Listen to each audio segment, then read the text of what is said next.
para penggemar film Korea. Jumpa lagi dengan saya Elma. Kali ini saya mau menceritakan sebuah film yang mengisahkan seorang pengacara jenius yang memiliki IQ sangat tinggi. Namun dia mengidap autism spektrum.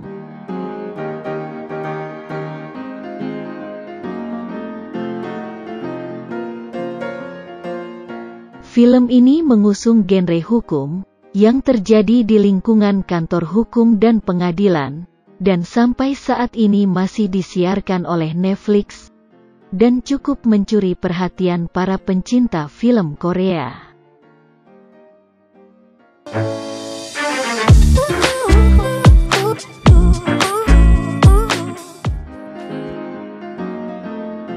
Film ini mengisahkan seorang gadis cantik bernama Woo Yeon-woo, yang mengidap gangguan autis.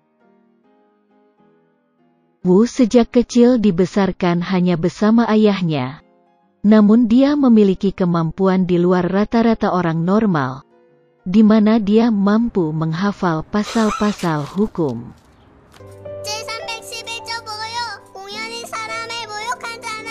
Dan ternyata, Woo secara diam-diam telah mempelajari buku-buku hukum milik ayahnya yang sangat tebal, yang kelak di kemudian hari dia akan menjadi seorang pengacara yang jenius. Serta Woo juga sangat menyukai ikan paus, dan banyak pernak-pernik di kamarnya berkarakter ikan paus. Saat besar Woo menjadi seorang pengacara jenius yang selalu ceria, yang saat makan pagi, selalu disediakan gimbap oleh ayahnya. Woo yang akan bekerja untuk pertama kalinya di sebuah kantor hukum yang cukup ternama, dan memiliki gedung kantor yang besar, mengalami kesulitan saat melewati pintu putar. Namun ada seorang pria yang menolongnya untuk bisa melewati pintu tersebut.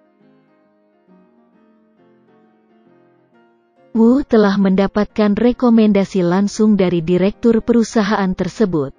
Namun karena kekhawatiran kalau Woo tidak akan bisa bekerja dengan baik sebagai pengacara, karena kondisi autisnya itu, maka atasannya yang bernama Myung Seok menghadap ke direktur dan membuat kesepakatan, jika Woo tidak bisa menangani kasus yang diberikan, maka dia harus diberhentikan.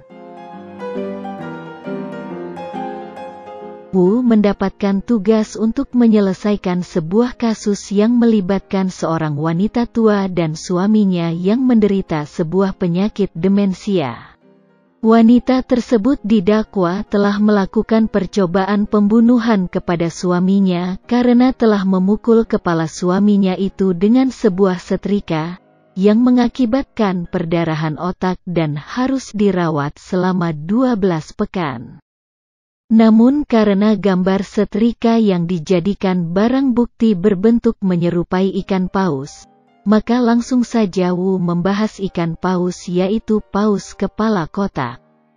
Namun atasannya tidak menyukai hal itu dan melarang Woo untuk berbicara tentang paus.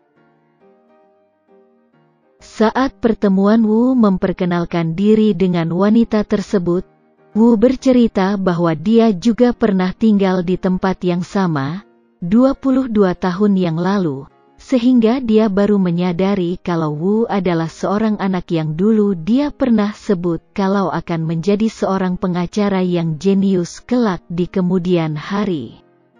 Kemudian wanita itu bercerita tentang kehidupan bersama suaminya.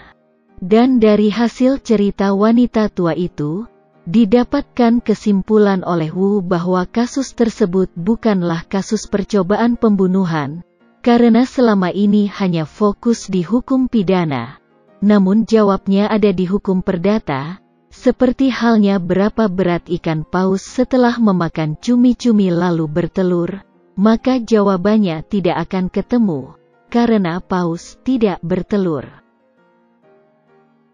Dalam kasus ini Woo melihat karena seluruh nafkah kehidupannya ditopang oleh suaminya, dan apabila dia membunuh suaminya, maka dia tidak akan mendapatkan warisan. Oleh karena alasan tersebut, maka Wu akan mencoba untuk memperdebatkan kasus tersebut agar wanita tua itu dapat dibebaskan dari tuduhan telah melakukan percobaan pembunuhan.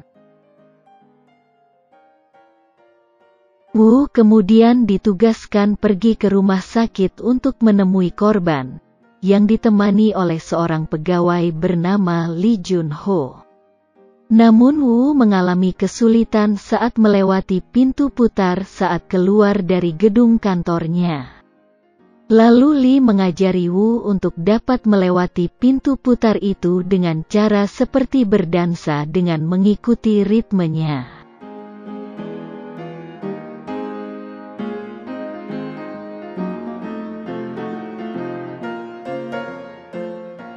Di rumah sakit, dokter menjelaskan sakit yang diderita oleh korban bahwa ada perdarahan di otak akibat pukulan setrika.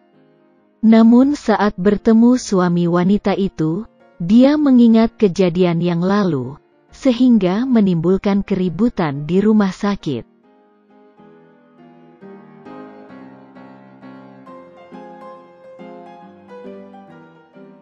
Sepulang kerja, Wu bertemu dengan sahabatnya saat menyantap makan malam. Temannya mengajari Wu untuk melakukan penekatan kata-kata saat di persidangan pertamanya nanti. Tibalah saat persidangan pertama Wu, yang juga dilihat oleh ayah dan sahabatnya. Wu yang memperkenalkan diri bahwa dia memiliki gangguan autis, tetapi tetap akan melakukan yang terbaik untuk menjelaskan kebenaran kasusnya. Jaksa yang berusaha untuk mengungkit kenapa wanita itu telah merubah pernyataan dari sebelumnya bahwa dia sesungguhnya tidak benar-benar ingin membunuh suaminya yang kerap berbicara kasar, melainkan karena dia merasa gugup saat ditanya di depan petugas kepolisian, dan wanita itu meminta maaf atas kesalahannya.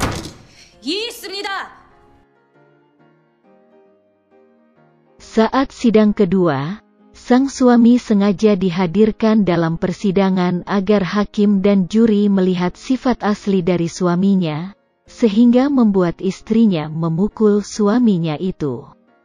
Namun di luar dugaan, suaminya meninggal saat perjalanan pulang dari pengadilan, dan jaksa meminta hakim untuk merubah tuduhan dari percobaan pembunuhan menjadi pembunuhan.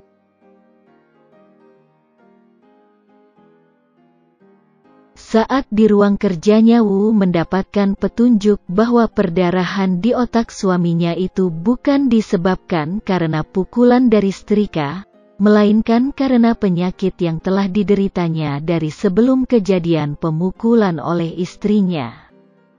Hingga tiba saat di pengadilan, Wu yang berusaha untuk mengungkap kasus yang sebenarnya terjadi berdasarkan pernyataan dari saksi, bahwa penyakit perdarahan di otak dapat saja disebabkan bukan karena pukulan setrika, melainkan karena penyakit yang sudah ada. Sehingga karena kematian korban bukan karena luka yang disebabkan terdakwa, maka Wu meminta hakim untuk menjatuhi hukuman mengakibatkan cedera, bukan pembunuhan. Dan akhirnya Wu telah berhasil mengungkap kasus pertamanya. Jika kalian menyukai channel ini, silakan di-subscribe, dan jika ada film lain yang ingin diceritakan, silakan tulis di kolom komentar, dan sampai jumpa di kasus berikutnya bersama pengacara Wu.